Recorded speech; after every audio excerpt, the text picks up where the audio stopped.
ప్రతిక్రియ లోపలవుతుంది. ఒకవేళ అందరికీ ప్రతిక్రియ చేస్తే అప్పుడు సత్యం అనుకోవాలి. ఒకటే సిచ్యువేషన్కు అందరూ ఒకే రకంగా స్పందిస్తారు. ఒకే రకమైన సిచ్యువేషన్కు అందరూ ఒకే రకంగా స్పందన వస్తుంది. ఒకటే సంఘటనకు ఒకరు ఎక్కువ రియాక్ట్ అవుతున్నారు, ఒకరు తక్కువ రియాక్ట్ అవుతున్నారు, ఒకరు రియాక్ట్ కాకుండా ఉండే కూడా ఛాన్స్ ఉంది. మరి ఇన్ని ఒకే దగ్గర జరుగుతున్నప్పుడు ప్రాబ్లం ఏడున్నట్టు మన లోపల బయట కదా, ఇది క్లియర్. మన లోపలనే ప్రాబ్లం ఉంది. ఈ విషయం స్పష్టం అందరికీ. ప్రాబ్లం మన దగ్గరనే ఉంది కాబట్టి మెడిటేషన్కి వచ్చాం. ఒకవేళ బయటనే ఉంటే నాకు రానవసరం లేదు కదా, ఇక్కడ వచ్చి ఏం చేస్తాం. 100% మన చేతుల్లోనే ఉంది కాబట్టి ఇది మార్చే అవకాశం ఉంది. ఎక్కడ మార్చచ్చు మనం? ప్రతిక్రియ చేసే స్వభావాన్ని మార్చే అవకాశం ఉంది. ఎందుకంటే సిచ్యువేషన్ బయట ఏంటి, రియాక్ట్ చేస్తే దుఃఖం అవుతుంది. రియాక్ట్ అంటే ఏంటిది? ఇటు జరగాలి, ఇటు జరగదు. జరగాలని కోరుకున్నప్పుడు మనసు జాగ్రత్తగానే ఉంది, జరగద్దు అన్నప్పుడు మనసు జాగ్రత్తగానే ఉంది. ఈ రెండే మన నిజం. మనకి ఏదైతే మంచి అనిపిస్తుందో, అనుకూలంగా ఉంటుందో అది కావాలి కావాలి ఉండాలి ఉండాలి అనిపిస్తూ ఉంటుంది. ఏదైతే వద్దనిపిస్తుందో అది కావద్దు, జరగవద్దు అనిపిస్తుందో అది వద్దు వద్దు అనిపిస్తూ ఉంటుంది. ఈ రెండింటి మధ్యలోనే మనం అందరం తిరుగుతూ ఉంటున్నాడు. రాగం ద్వేషం, రాగం ద్వేషం. మెల్లమెల్లగా సాధనలో రాగం అంటే మొట్టమొదటి సుఖం అనుకుంటాం. ఎంత ప్లెజెంట్గా ఉంది, కరెంటు కూడా ఉంది, ఎంత ఉడకపోతే ఫ్యాన్ ఉంది కదా, హాయిగా ఉంది కదా, ఇబ్బంది ఏం లేదు. కానీ కరెంటు పోయిన తర్వాత వెంబడి ఉడకపోతే స్టార్ట్ అయింది. ఎంత పేషెంట్ అవుతుంది, ఇంకా కరెంట్ బాధపడు. ఇంతకుముందు ఎందుకు కూడా బాధ అవుతుంది? కరెంటు పోయినందుకు నాకు అనిపిస్తుంది. కానీ నిజమైన కారణం ఏంటిది? ఇంతకుముందు ఫ్యాన్ ఉన్నప్పుడు మనకు సుఖ సంపేదన అనుభవిస్తున్నాము, హ్యాపీనెస్ ఉందో, ఇప్పుడు అది లేదు, అది పోయింది. పోగానే ద్వేషంగా టర్న్ అయ్యింది. ఇంతకుముందు మనకున్న రాగ సంస్కారం ఏదైతే అటాచ్మెంట్ ఉందో దాని పట్ల అందులోనే దుఃఖం ఇమిడి ఉంది. చాలా పైపైన చూస్తే అనిపించింది ఇవి నేను మంచిగా అనుకుంటున్నాం. మనకున్న అన్ని అనుకూల పరిస్థితులలో మనం హ్యాపీగా ఉన్నాం అనుకుంటున్నాం. చాలా పైపైన వాస్తవ కారణం ఏంటిది? నిజంగా ఏమవుతుంది? నిజంగా హ్యాపీగా లేము. నిజంగా అనుభవం ఉందా ఇది అనిత్యమని? అట్లనే ఉండాలని కోరిక ఉంది. అదే సిచ్యువేషన్ అట్లే ఉండాలి. కుటుంబ సభ్యులు ఇట్లే పర్మనెంట్, నా ఆర్థిక స్థితులు ఇట్లే పర్మనెంట్, నా జీవితం ఇట్లే పర్మనెంట్, అంత పర్మనెంట్ ఉంది. ఇట్లనే ఉంటుంది లైఫ్ అనే భ్రమలో. దానికి రివర్స్ కాగానే ఒక్కసారిగా దుఃఖం స్టార్ట్. అరే ఏమనుకున్నా, ఏమైపోయింది, ఇట్లాంటి ఊహించలేదు, ఆర్థికంగా మొత్తం పోయింది, లేదా ప్రొఫెషన్ ఇట్లా అయిపోయింది, ఉద్యోగం పోయింది, కుటుంబ సభ్యులకు ఆపద వచ్చింది, ఒక్కసారిగా రివర్స్ అయిపోయింది. అప్పుడు దుఃఖానికి అవధులు లేదు. ఎందుకప్పుడు దుఃఖం వచ్చింది? ఎందుకోసం అంటే అనుకూల పరిస్థితులు ఉన్నప్పుడు మనకు దాని పట్ల అటాచ్మెంట్, దాని పట్ల ఆసక్తి ఉంది కాబట్టి అది దానికి రివర్స్ అయినప్పుడు దుఃఖం కూడా అంతే పరిణతి, అంతే లెవెల్లో దుఃఖం కూడా ఉంది. సో రాగము దుఃఖమే, ద్వేషము దుఃఖమే. మన అనుభవంలో ఎక్స్పీరియన్స్ ఎట్లా అవుతాం? ఇది చాలా సుఖ సంబంధాలు ఉన్నాయి. అప్పుడు ఏమంటారు?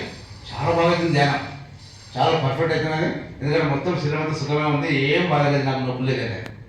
అది పోయి మన నొప్పులు రాగానే మా సాధన ఏమవుతుంది సార్, మన చేతలేదు, మొత్తం నొప్పులే వస్తున్నాయి. అంటే ఇంతకుముందున్న సుఖ సంవేదనల పట్ల అటాచ్మెంట్ ఉంది. సంవేదన ఏంటివి మన జీవితంలో కూడా జరుగుతుంది. సేమ్ అదే సిచ్యువేషన్ మనం చేస్తాం. అనుకూలంగా ఉంటే వాటిని కావాలనుకుంటున్నాం, అది పోగానే దుఃఖంగా మారుతుంది. కాబట్టి సుఖం కూడా సుఖం కాదు. అందుకనే బుద్ధ భగవానుడు దుఃఖమే ఉందని ఆలోచిస్తే చెప్పిండే అర్థమేంటిది? నిజంగా దుఃఖమే ఉంది. ఒకవేళ సుఖ దుఃఖాలు ఉంటే సుఖం ఉంది దుఃఖం ఉంది అని చెప్పాలి. కానీ ఒక సైంటిస్ట్ ఆయన, ఒక శాస్త్రవేత్త ఇంత రీసెర్చ్ చేసి ఒకటే సత్యాన్ని ఇప్పుడు దుఃఖమే ఉంది. దుఃఖం ఎట్లాగో దుఃఖమే, డౌట్ లేదన్న. కానీ సుఖం కూడా దుఃఖమే. ఎందుకు? సుఖంలో కూడా దుఃఖం ఇమిడి ఉంది, దానిపైన మనకు అటాచ్మెంట్ ఉంది. కాబట్టి అది పోగానే దుఃఖంగా పరివర్తన చెందుతుంది. కాబట్టి రెండు దుఃఖమే అనేది ఇప్పుడు అర్థమవుతుందో అప్పుడు మనం నిజంగా రెండింటిలో బ్యాలెన్స్ ఉండడం స్టార్ట్ అవుతుంది. సాధనలో మనం గంట ఏం చేయాలి? సాధన మనం ఉదయం సాయంత్రం, ఉదయం అన్నాడు సాయంత్రం అన్నాడు ఏం చేయాలి? శ్వాస మనసు కంట్రోల్ అయితే శ్వాస గమనిస్తాం, తర్వాత సంవేదన గమనిస్తాం. సంవేదనను ఎట్లా గమనించాలి? సమతులు. సమతులు అంటే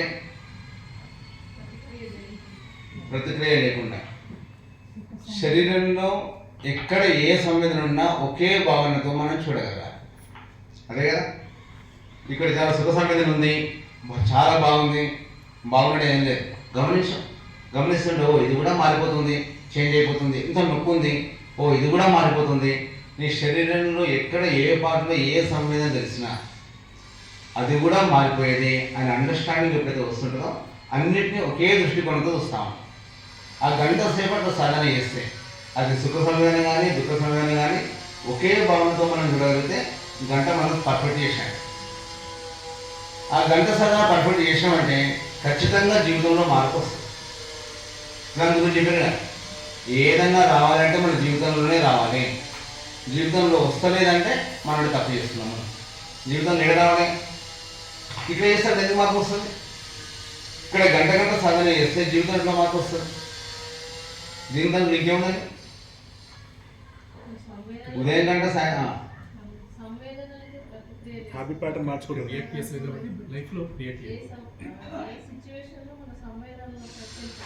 చేస్తున్నాం. అందరికీ క్లారిటీ ఉందా? ఏమన్నారు? మనం ధ్యానంలో ఏం చేస్తున్నామో రియల్ లైఫ్లో కూడా జీవితం మొత్తం అదే చేస్తున్నాము. అంటే ధ్యానంలో ఏం చేస్తున్నాం? సంవేదనలకు ప్రతిక్రియ చేస్తున్నాం. అంటే సుఖ సంవేదన రాగానే బాగున్నది, లేదా మైండ్ ప్రశాంతంగా ఉండగా బాగా ధ్యానమైంది, ఆలోచనలు ఎక్కువ వస్తే అసలు ధ్యానం బాగా కాలేదు, ఇట్లా అంటున్నామంటే మనం ధ్యానం చేయట్లేదు. ఇక్కడ ఏం చేస్తున్నామో నీ జీవితంలో అదే చేస్తాం. ఎందుకని ఇక్కడ సంవేదనగా ప్రతిక్రియ చేస్తాం, అక్కడ సంవేదనగా ప్రతిక్రియ చేస్తాం. ఇక్కడ జీవితంలో కూడా మనం ఎందుకు చేస్తున్నాం సాధన అంతా? మనం సఫరింగ్ బయటపడడానికి, అంటే రాగద్వేషాల నుంచి రియాక్షన్ నుంచి బయటపడడానికి. రియాక్షన్ దేనికి చేస్తున్నాం? సంవేదనగా ప్రతిక్రియ చేస్తున్నాం. బయట ఎవరైనా విపక్షణ పేరు వినని వాళ్ళు కూడా, ఏమాత్రం విపక్షణ పేరు వినలేదు, మన ధ్యానం రాలేదు, వాళ్ళు కూడా దేని ప్రతిక్రియ చేస్తున్నారు? సంవేదనగా చేస్తున్నారు. వాళ్ళలో కూడా అవే బయోకెమికల్ రియాక్షన్స్, ఎలక్ట్రోమాగ్నెటిక్ రియాక్షన్ జరుగుతున్నాయి. అవే సుఖ సంవేదనలు వస్తున్నాయి. అనుకూలంగా ఉన్నప్పుడు అప్పుడు చాలా హ్యాపీగా అనిపిస్తుంది. వ్యతిరేకంగా ఉంటే అవే దుఃఖ సంవేదనలు వస్తున్నాయి. వాళ్ళైనా మనమైనా అందరం ఒకే దానికి రియాక్ట్ చేస్తున్నాం. అందరూ కూడా వాళ్ళకి ఆ స్పృహ లేదు. ఆ స్పృహ తెచ్చుకోవడం కోసం మనం ధ్యానం చేస్తాం. అంతే. ఇక్కడ స్పృహ మేల్కొల్పుతున్నాం. ఓ ఇక్కడ రియాక్ట్ చేస్తున్నాము, ఈ రియాక్షన్ పాయింట్ వరకు వెళ్ళి ఇక్కడ రియాక్ట్ చేయకుండా ఉండడం నేర్చుకోవాలి. సాధన అంతా దీనికోసం. ఇక్కడ నేర్చుకునే విద్య ఇట్లా ఎప్పటివరకు ఉపయోగపడుతుంది? అన్ని పరిస్థితులైనా ఇట్లా సంవేదనలు తెలుసుకోవడం, రియాక్ట్ చేయకుండా ఉండడం అనేది ఎంతవరకు ఉపయోగపడుతుంది? వృద్ధి వరక చెప్పండి, ఎంతవరకు పడుతుంది? జీవితాంతం తర్వాత కూడా కంటిన్యూ అవుతుంది. ఎంతవరకు? మనం పూర్తిగా లిబరేట్ అయ్యేంత వరకు, అన్ని వికారాల నుంచి బయటకు వచ్చేంత వరకు, ఇంకెంత టైం ఉందో, ఇంకెన్ని జన్మలు ఉన్నాయో అంతవరకు ఈ జీవన ప్రవాహం ఇదే దిశలో కంటిన్యూ అవుతూ ఉంటుంది. ఎందుకంటే మనమే మన మైండ్ యొక్క బిహేవియర్ ప్యాటర్న్ ఈ లైఫ్లో మార్చినాం కాబట్టి. మారిస్తే అదే కంటిన్యూ అవుతూ ఉంటుంది. ఏం చేయాలి దీనికోసం? ఈ క్షణంలో ఉన్న సంవేదనను గమనించాలి, ప్రతిక్రియ చేయకుండా ఉండాలి. ఇట్లా చేస్తే నిజంగా అంతిమ లక్ష్యం చేరుతామా? అంతిమ లక్ష్యం ఏంటిది? ముక్తి. ముక్తి. ముక్తి అంటే ఓకే, రాగము, ద్వేషము, ఆసక్తి అని ఉంటాయి కదండి. మోహం. ఓకే, రాగం, ద్వేషం, మోహం, వీటన్నిటి నుంచి దూరంగా ఉండమేనా? ఒకసారి అర్థం చేసుకుందాం. ఈ సాధనలో అంతిమ లక్ష్యం ఏంటిది? ఎంతవరకు పోతాం రాష్ట్రం? రాగానికి మోహానికి డిఫరెన్స్. రాగానికి మోహానికి డిఫరెన్స్. ఓకే, రాగమేమో మనకి సుఖ సంవేదనలు కలుగుతున్నాయి. సుఖ సంవేదనలు కలిగినప్పుడు కావాలి కావాలనే కోరిక స్టార్ట్ అయింది, ఇది రాగం. ద్వేషమేమో నొప్పులు బాగా వస్తున్నాయి. ఏమో కొన్నిసార్లు మనకి ఏం తెలియదు, పోయి గమనిస్తుంటాం, సమయం తెలియదు, ఏం తెలియదు, ఉందా బాడీ కూడా తెలియదు. ఇది కంప్లీట్గా మోహం. అంటే అక్కడ ఏం తెలియని స్థితి ఏమో న్యూట్రల్, తటస్థంగా ఉంటుంది. సాగం లేదు, ద్వేషం లేదు. ఈ రెండు లేని స్థితి వచ్చినప్పుడు ఓహో ఇది మోహ సంస్కారం నడుస్తున్నాయి ఇప్పుడు అని అంటున్నప్పుడు వస్తుంది. మీకు అనుభవం వచ్చినప్పుడు ఎదురించండి, మీకు అనుభవం రాలేదండి, మనం న్యూట్రల్నే వెళ్తుంటాం కదా, అది మోహం కదా. న్యూట్రల్ ఎక్కడ వెళ్తాం? ఏం తెలియని స్థితి. కొన్నిసార్లు గమనించినప్పుడు కనీసం ఇక్కడ ఈ కాలు కొన్నిసార్లు ఎటువంటి సమయంలో కొన్ని డిఫరెంట్ అందరం వేరే అనుభవం రావాలంటే ఎవరెవరు ఏమేమి ఉన్నాయి బయటకు వస్తాం. మోహ సంస్కారం వచ్చినప్పుడు ఒకరికి శరీరం చాలా పెద్దగా కనిపించి చాలా శరీరం ఇంత పెద్దగా అయిపోతూ ఉంది, ఇంత పెద్దగా అయిపోయిన అనిపించింది, ఒక హోదా వస్తుంది. కొన్నిసార్లు ఇక్కడికి వచ్చినా గమనిస్తున్న శరీరం పార్టీ తెలుస్తుంది, ఆ పార్టీ ఉందో లేదో కూడా తెలుస్తుంది. ఈ కాలు ఉందా కాలు ఉందో కూడా తెలుస్తుంది. బాడీ ఉందో తెలుస్తుంది. ఇటువంటి సందర్భం కూడా వస్తుంది. అంటే అక్కడ ఏం లేదండి, ఏం తెలుస్తుంది, కొద్దిసేపు వస్తుంది. అది మనం అర్థం చేసుకోవాలి. ఇది మొహం సంస్కారం. మొహం అంటే ఏమి తెలియని అంతే. ధ్యాన స్థితిలో బయట జీవితంలో మోహం అంటే జీవితంలో మొహం అంటే ఇప్పుడు అందరూ నడుస్తుంది మొహమే. లైఫ్ అంతా ఏంటిది? సత్యాన్ని చూడకపోవడమే మొహం. రియాలిటీగా చూడకపోవడం ఏంటిది? మోహం. మనం చూడగలుగుతున్నామా? మన లైఫ్లో ఏముంది? 3 సత్యాలు ఉన్నాయి. 3 ఏమున్నాయి లైఫ్లో సత్యాలు? ఒకటి, ఈ లైఫ్ అంతా ఇంపర్మనెంట్, అనిత్యం అని. ఇంకోటి దుఃఖం. ఇంకోటి అనత్త, నేను కాదు. కానీ మనం ఎట్లున్నాము? కంప్లీట్ ఉన్నాం. మనం కంప్లీట్ రివర్స్ కదా. అనిత్యం కాదు. అనిత్యం అనేది ప్రకృతి నియమం, అది అక్కడ ఉంది. కానీ మనం ఏమనుకుంటున్నాం? ఇది నిత్యం. అందరూ పోతున్న వస్తాను, నేను మాత్రం ఉంటాను. శ్మశానం దాకా పోతుంటాం, సాగడానికి వస్తుంటాను కదా. కాబట్టి నేను మాత్రం పర్మనెంట్ అనే ఒక థాట్ మన లోపల ఉంటుంది. అంటే ఇది నిత్యం. ఈ అండర్స్టాండింగ్ మనలో ఉంది. నెక్స్ట్ ఏముంది? దుఃఖం అని వాళ్ళు అంటారు. కానీ మనం ఏమనుకుంటున్నది? ఇది సుఖం, చాలా సుఖం ఉంది, ఇది చాలా ఎంజాయ్ చేస్తాం లైఫ్లో కదా. ఇది సుఖం అనే అండర్స్టాండింగ్ మనకున్నది. వాస్తవం ఏముంది? దుఃఖం ఉంది. రియాలిటీ అనేది దుఃఖం. అనర్థ ఏంటిది? నిజంగా నేను కాదు, సత్యం అది, రియాలిటీ అది. ఎందుకంటే ప్రతి క్షణం పుడతా ఉంది, మరణిస్తూ ఉంది అనుకో, అక్కడ నేను అనేది ఎవరు లేదు. కానీ నేను అనుకుంటున్నా ఇది నేనే, చాలా స్ట్రాంగ్గా ఉంది. కంప్లీట్ మనం ఉన్న సత్యానికి రివర్స్ ఉన్నాం. ఇక్కడి నుంచి అక్కడ మారడమే సాధన అంతా. ఓకేనా? మన సాధన డైరెక్షన్ అంతా కూడా అబద్ధం నుంచి రియాలిటీ వైపు ప్రయాణం చేయడమే. సత్యం ఇట్లే ఉన్నది. అందుకని చూడు, మనకి ఏమైనా అయ్యింది, మన వాళ్ళకి ఏమైనా అయింది అనగానే ఎంత బాధపడతాం. అరే నా వాళ్ళకి ఇట్లా అయింది, నా కొడుకు ఇట్లా అయింది, మా తండ్రికి ఇట్లా అయింది, నా భార్యకి ఇట్లా అయింది. ఇంత దగ్గర వాళ్ళు ఇంత అటాచ్మెంట్ పెంచుకున్నాం, ఒక్కసారిగా దూరం అయిపోయాయి. ఏమనిపిస్తుంది అప్పుడు? ఎందుకంత బాధ అయింది? ప్రకృతి యొక్క నియమాన్ని మనం అర్థం చేసుకుంటున్నాం కదా. మన కోణంలో ఎంత అటాచ్మెంట్ పెంచుకున్నాం, ఇట్లే ఉండాలి, ఇది పర్మనెంట్ ఇది. కానీ వాస్తవం ఏం జరిగింది? అది ఇంపర్మనెంట్. ఎవరు ఇప్పుడు నీకు పర్మనెంట్ అని మనం అనుకుంటున్నాం. అది మన యాంగిల్, అది మన కోణం, అది మన దృష్టి కోణంలో ఉన్న అన్నీ మనం క్రియేట్ చేసుకుంటాం. అందుకని సాధనలో ఒక విషయం ఫస్ట్ క్లారిటీ ఉండాలి. మనను ఎవరు బంధిస్తున్నారు? మన దుఃఖాన్ని ఎవరు క్రియేట్ చేస్తున్నారు? ఇక్కడ జోకనే విషయం ఏంటంటే, ఒక పెద్ద జైలు ఉందంటే, ఒక జైలు ఉంది అనుకుందాం. ఆ జైల్లో ఖైదీ ఆ వ్యక్తి అనుకుందాం. దానికి ఉన్న జైలర్ కూడా ఆ వ్యక్తి, దానికి ఉన్న సెక్యూరిటీ గార్డు కూడా ఆయనే.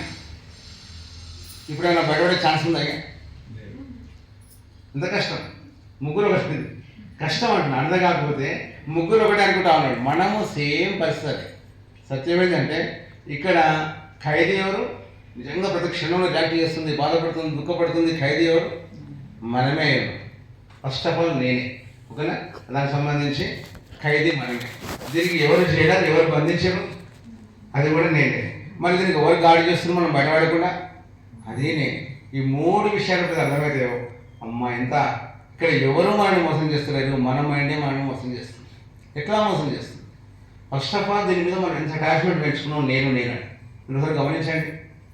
మీరు ధ్యానం చేసి గమనిస్తూ ఉన్నారు, శ్వాస గమనిస్తారు, సమయం గమనిస్తారు, థాట్ వస్తూ ఉంది, పోతూ ఉంది, ఆలోచనలు వస్తూ ఉన్నాయి, పోతూ ఉన్నాయి. గమనించండి ఒకసారి. ఈ ఆలోచనలన్నీ దేనికి సంబంధించినాయి? దేనికి సంబంధించి ఉంటాయి? థాట్స్ డిఫరెంట్ ఉండొచ్చు, కానీ ఎవరి గురించి వాళ్ళకి వస్తున్నాయి. కానీ బ్రాడ్ కేటగిరీలో పాస్ట్ అన్న ఫ్యూచర్ అని వస్తుంది.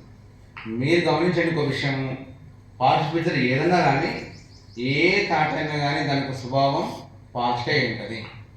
కొత్త ఆలోచన మీరు చేయలేదు. ఎవరు ఏలుతారంట? నేను కొత్తగా ఆలోచిస్తాను సార్, ఇంతకుముందు ఎన్నడూ లేని నేను కొత్తగా ఆలోచించగలుగుతాను, అది సాధ్యం మనకు. థాట్ యొక్క స్వభావం ఏంటంటే అది పాతదే, అది ఓల్డే. మనలో లేని దాన్ని మనం కొత్తగా ఆలోచించలేదు. ఏం ఆలోచించినా మనం పాతదాన్నే ఆలోచించాలి. సో ఇది ఎప్పుడైతే అర్థమవుతుందో మనకు, మన మైండ్ చాలా మటుకు ఏమంటుంటే, చాలా మటుకు ఆలోచనలు ఎక్కువ డిస్టర్బ్ చేస్తా ఉన్నాను, నేను ధ్యానం చేయలేకపోతున్నా, ప్రజెంట్లో ఉండాలని ఉంది కదా. ఈ డౌట్ అందరికీ ఉంది కదా, ప్రజెంట్లో ఉండాలని ఉంది కానీ ఉండలేకపోతున్నాయి. ఎందుకంటే థాట్స్ అంతా డిస్టర్బ్ చేస్తున్నాయి, ఒకటే ఆలోచనలు వస్తున్నాయి నాకు. నిజంగా మీరు గమనించండి. గమనిస్తూ ఉంటే మన మైండ్ యొక్క స్వభావం మనకు అర్థమవుతూ ఉంటుంది. నిజంగా ఏం థాట్స్ వస్తున్నాయండి? అన్నీ తెలిసినవే వస్తాయి. భవిష్యత్తు గురించి మనం ఆలోచించినా తెలిసిన దాంట్లో ఆలోచిస్తాం, కొత్త ఆలోచించలేదు. ఎప్పుడైతే మనకి ఈ పాయింట్ కొంచెం క్లారిటీ వస్తుందో, ఈ క్షణమేమో కొత్తది. ప్రజెంట్ అనేది ఎప్పుడు పాత రిపీట్ అయిందా? ఈ క్షణం రిపీట్ అయింది ఎప్పుడైనా? కాలేదు కదా.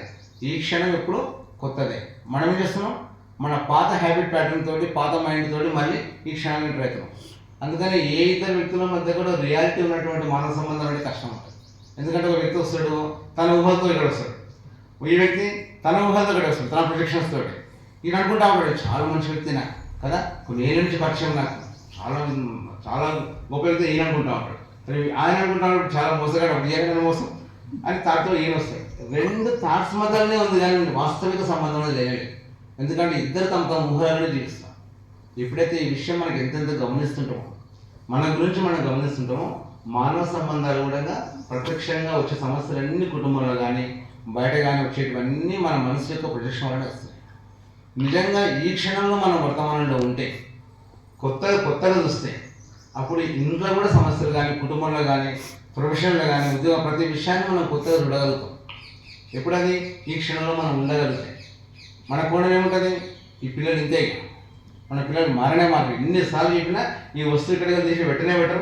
ఎన్నిసార్లు చెప్పాలి వీళ్ళకి ఇంట్లో, ఎన్నిసార్లు చెప్పిన ఇప్పటికి ఎన్నిసార్లు మారడం వెళ్ళి. ఇటు ఈ హస్బెండ్ ఇంతే, ఇక మారాడు, ఎంత చెప్పినా ఆయన స్వభావం ఇంతే, ఈ భార్య ఇంతే. ఎందుకంటే మనం ఫిక్స్ అయినాం ఫస్ట్. మన మైండ్లో మనం ఎప్పుడైతే ఫిక్స్ అయినామో, మన ప్రొజెక్షన్స్ ఉన్నాయో, సత్యాన్ని మనం చూస్తలేం. ఎప్పుడైతే ఈ క్షణంలో మనం ఉన్నట్టు చూడడం స్టార్ట్ చేస్తామో విపక్షణ ఆధారంగా, అప్పుడు మానవ సంబంధాలు కొత్తగా అర్థం కావడం స్టార్ట్ అవుతాయి.